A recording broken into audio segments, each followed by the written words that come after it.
Profiler Tones and Talks, Season 2, not Episode 2, Season 2. We are dealing with the Legends Tribute Collection. The latest one is version 4, created by Thomas Dill, performed by Thomas Dill, and today also dissected, analyzed by Thomas Dill. And today it's about Mr. Robin Trower. Most know him from his defining band Procol Harum. And here's the video to start with.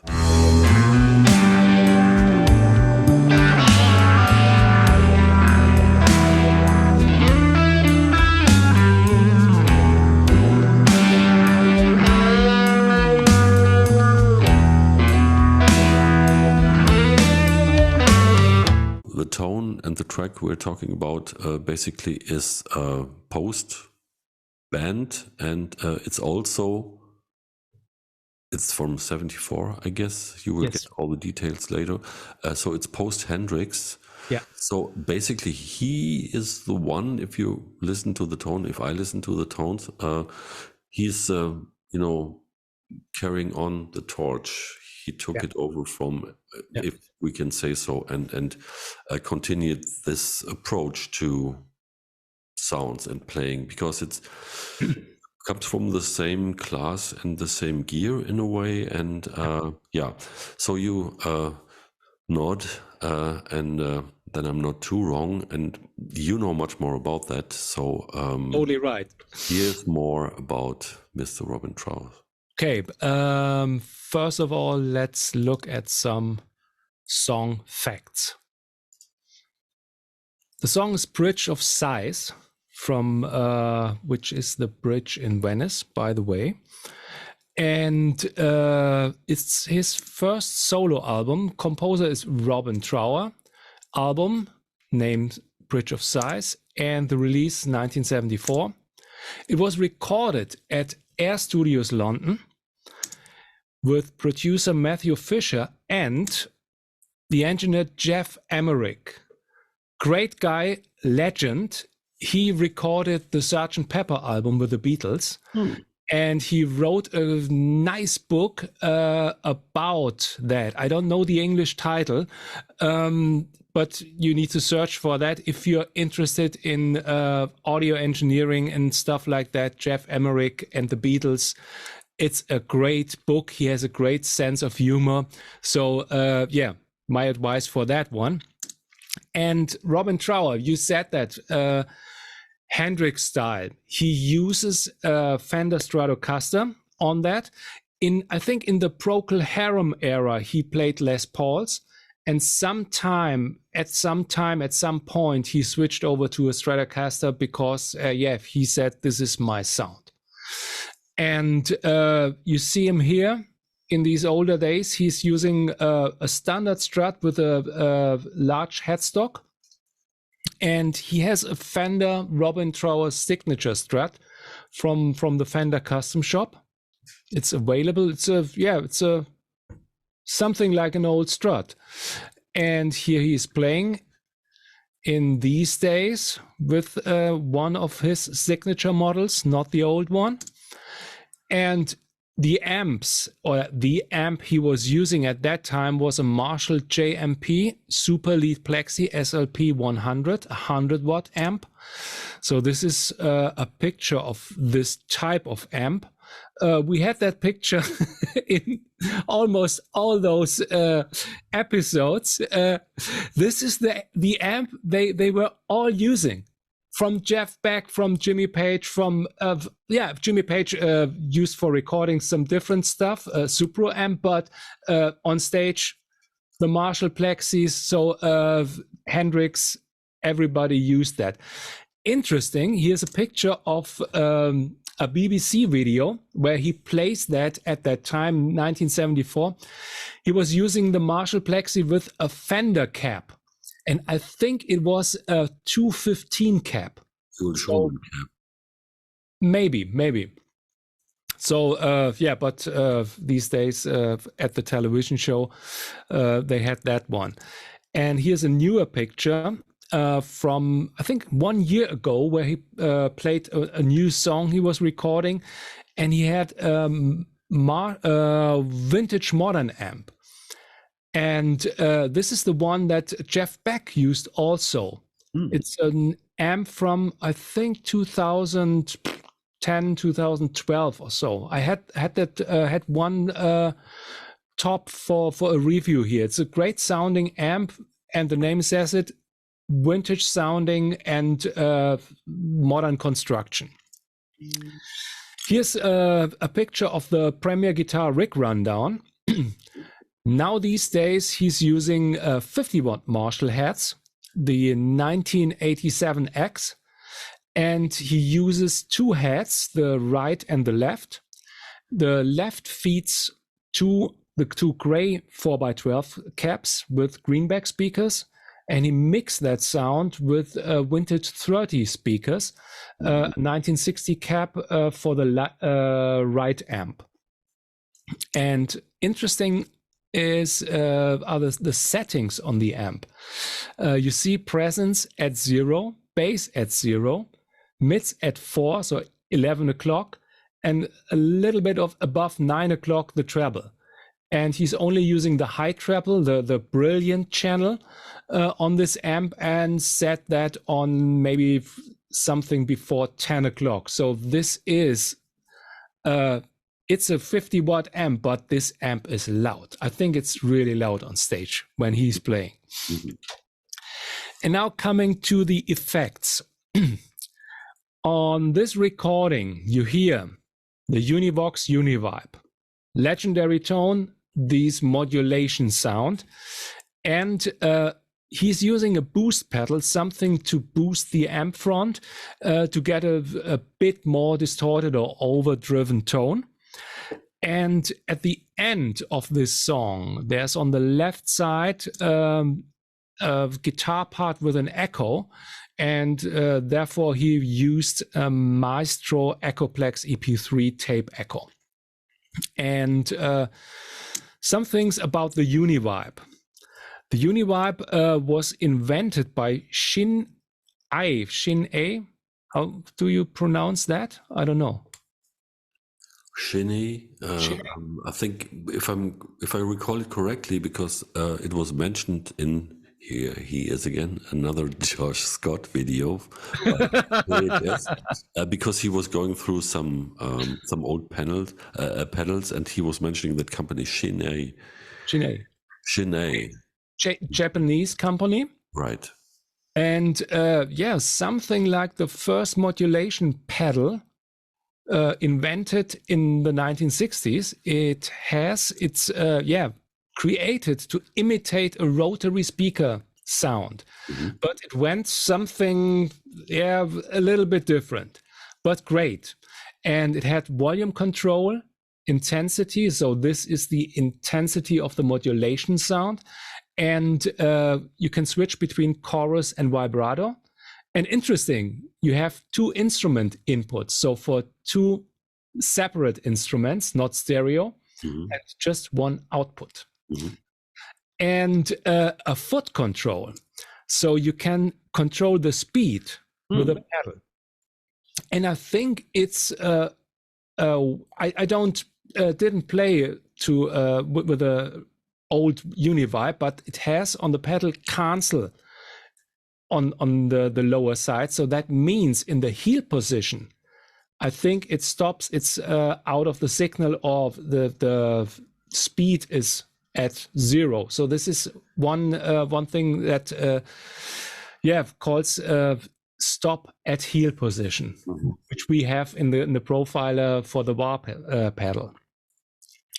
So this is the Univibe, and these days from the rig rundown, I don't know from when, I think 2 years ago or something like that. This is his let's call it pedal board, a tuner, full tone, full drive to boost the amp, an interesting wah pedal. So this is a wah, but without the pedal, just with a knob to adjust a fixed position. And he turns that on just when he wants to have a fixed wah sound. so that you don't need to dial in with a pedal this tone. So it's a fixed tone with a knob adjusted.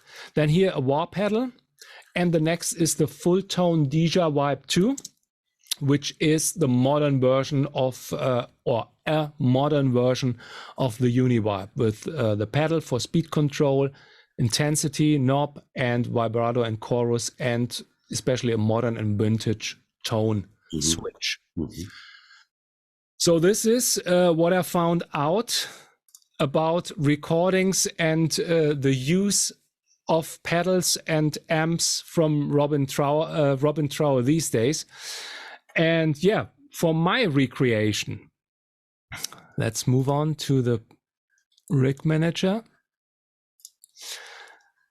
I took, of course, a wah pedal, a booster, Kemper drive, amp, and here is the phaser vibe.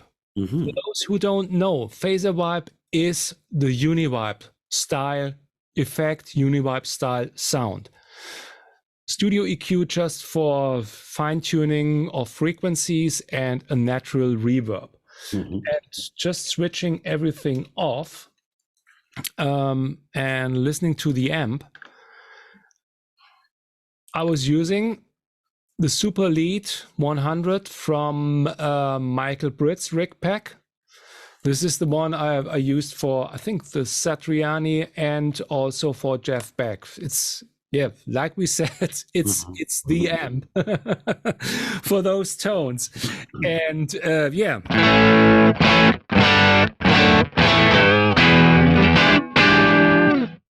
So light crunch sound, not much of overdrive. So because these amps didn't really, turn into much high gain sounds, that was the reason why they modded that at some point in the 80s to get more distortion. But in the 70s they used that and put a boost pedal in front of it, fuzz pedal or boost pedal. In my case, I'm using the Kemper drive. Just for your information, amplifier settings, EQ in the middle, some cut in the mid, just minus 0.4, some boost in the treble, but the EQ position is post. And definition standing at 6.9. And nothing else. And here's the Kemper drive with quite middle position of the drive knob, volume and tone in the middle, definition at 2.5, so a lower definition value, because if I would turn that knob up, it would sound too harsh for that one. And the mix level is at 90%. So this is the sound.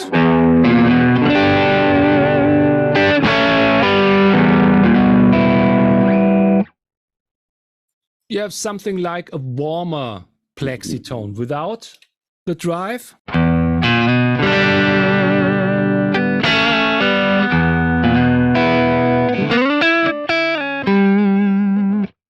And it sounds really dry.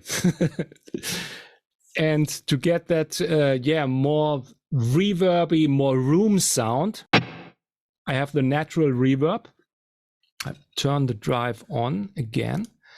And the natural reverb gives me this, roomy tone. Decay time at 1.3 seconds, mix level at 50%, and pre-delay at 40 milliseconds.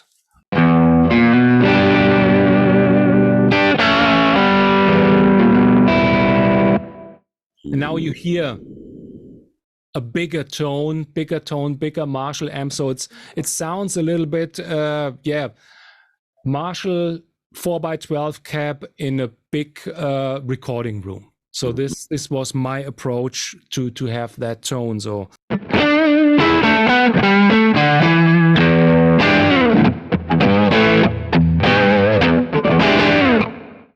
and without, it would sound too dry.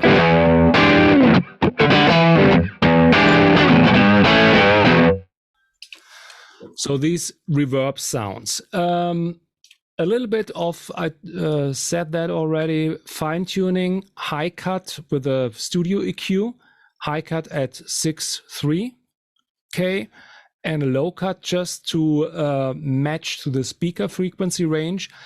And 4.3 dB on the higher frequencies at 3000 Hertz. Adding some treble. Again. I thought it would be better to take the studio EQ at this particular frequency to boost the high frequencies.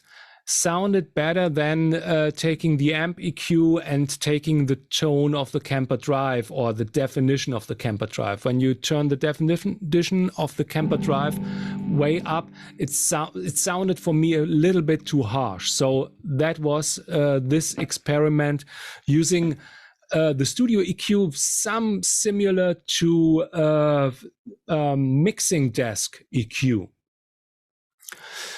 What they did, what everybody does these days, to fine-tune the tone. So then the phaser wipe.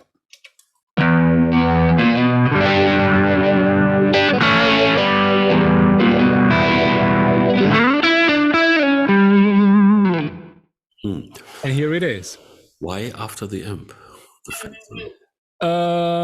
Because most probably he would have. Why not?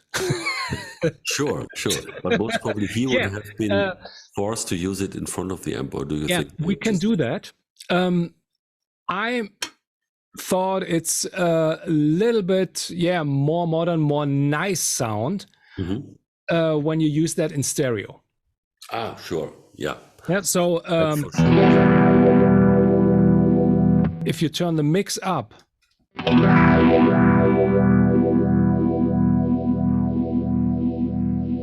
To get this really vintage tone, you need to place the phaser wipe in front of the amp.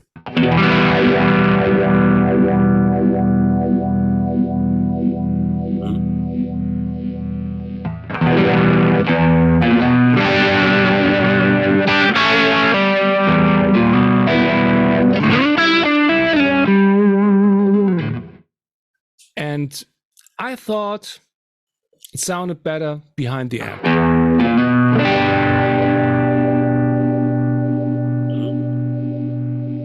I don't know what you think. It has a little bit more definition, a more, the tone for me, the tone was closer to the original recording. Okay. Yeah, it sounds definitely a little bit more tidy, if you would call it. Not so much dirt in the corners, as we would say here in Germany. So it definitely makes sense because it's also a decision because you created that also for the track. And I mean, it was originally also the guitar produced for the track, So that is definitely important to make it sit and fit with the background and not do completely single combat on here's my guitar tone. It's if you go for the traditional way, you're totally right. Then you need, as we said in the last episode with Noki Edwards, with a vintage guitar tone, surf guitar tone, putting all the reverb unit in front of the amp. So for me, that made sense for that tone. And I've did the decision to place the phaser wipe after it, because I don't care to be so nose up on that one.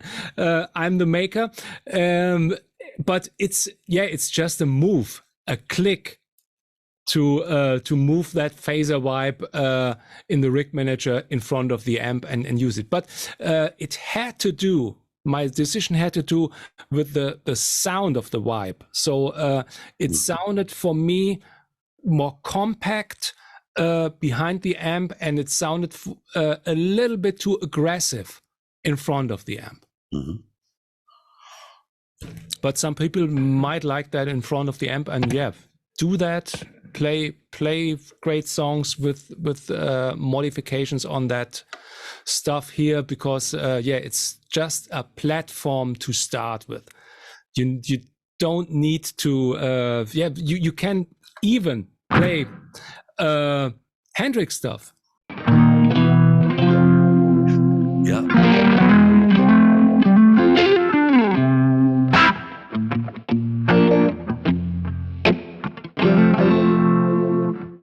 And exactly, that was the first thing when I heard the first notes you played before, that triggered me immediately towards that's, you know, Hendrix, but taken a couple of years further on, because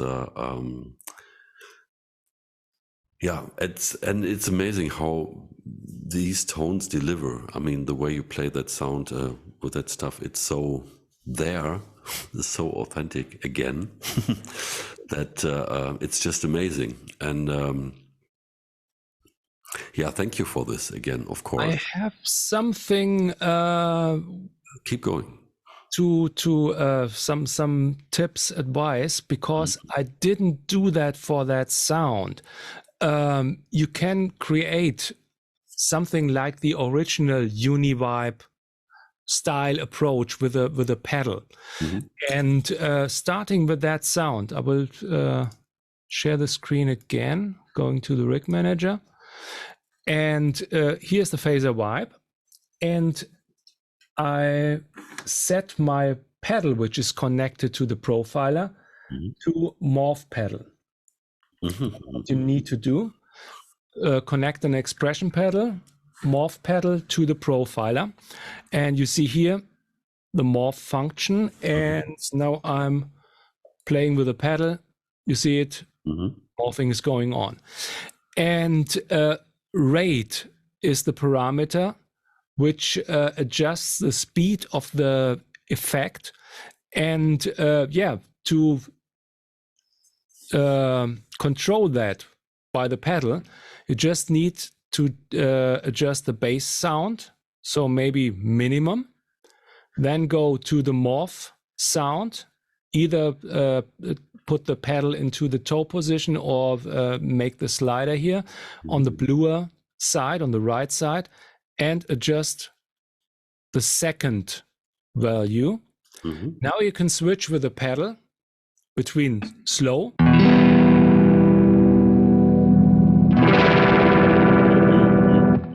and fast.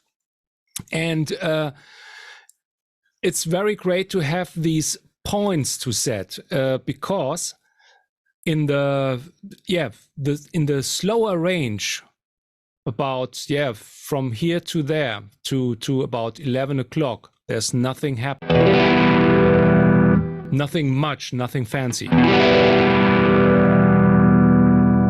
So this would for me be the starting point at the heel position, and the toe position is way too fast, and that doesn't sound good for me. So I take a lower value for the toe position,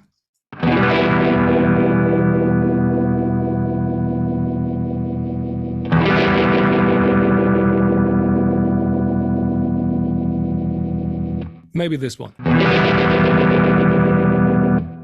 Now I have a really broad range to control the speed of the Univibe.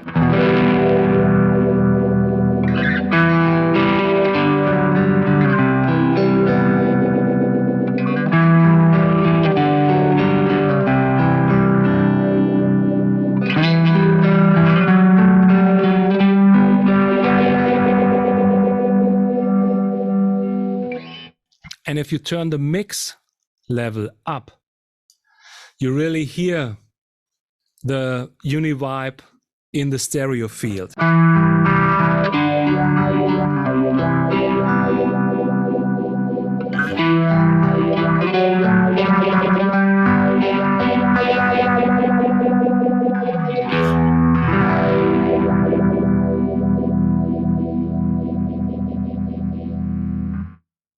So this is something, for the use of the original style, but modified to some stuff. I don't know how the old Univibe reacts from heel position to toe position to ridiculous speed. Some effects have this ridiculous speed where you can't. It doesn't sound good then. So here it's great to have the starting point, starting and end point, and you can choose really great variety of speed sounds, speeded up sounds. Yeah, that's all about the phaser vibe, Univibe, and controlled by the pedal. This is really, these sounds really tell a story. And that's, again, thanks for this, because it triggers automatically stuff you have heard in the past, and was so important for the whole development of the approach guitar to playing and guitar tones. And this is amazing. So thank you again for this. And people, these sounds are available. Try them, change them, apply them to your guitars, and maybe come up with something interesting. So again, let us know if that is the case. Send us some links, put it in the comments. And again, a big thank you to Thomas for coming up with this and explaining it to us. And see you next time with the next episode. Bye.